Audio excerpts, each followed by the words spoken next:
Kalimera, dragi prijatelji, evo mene sad u ovom jednom drugom bazenčiću od 3 moguća. Uglavnom sa bakicama i dekicama i nekom decom, ali dobro, isto okej.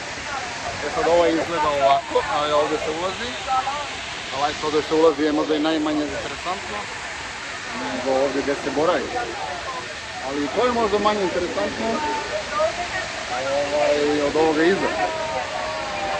Znači ovako, odmah pored bazena koji je sa jako toplom termalnom vodom je ovaj vodopadić sa ladnom vodom i onda proboravite neko vreme u bazenu, pa tamo malo da se stuširate na ladnu vodu, pa opet u bazen i cirkulacija samo kida, ali kida.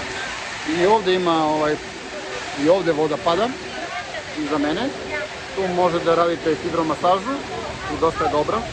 Mene su sad ispalili za relaks masažu, pošto navodno nema termina, mada nisam vidio nikog tamo, ali vjerojatno nije došla maserka pa kao jevi da nema termina tek od pola 3, ja rekao pola 3, sestra slatka, ja sam daleko.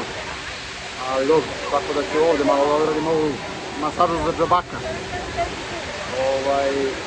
Sad, ako se pitate zašto nosim kačket i ove cikere, malo sam zarastao u bradu i kosu, pa možda to nije najlepši prizor, pa eto malo čisto da bude nešto lepši prizor.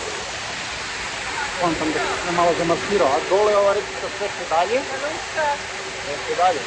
I tamo dole je sad taj drugi bazen koji sam već snimao, jednom uveče, a ovde ispred mene je treći bazen koji je u stvari klasičan bazen, mislim pravouganog oblika i to nije ovako interesantan kao ova kupatila.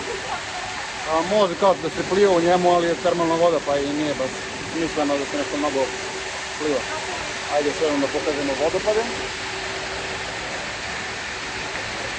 Top, mislim top. Nema kao. Veliki pozdrav.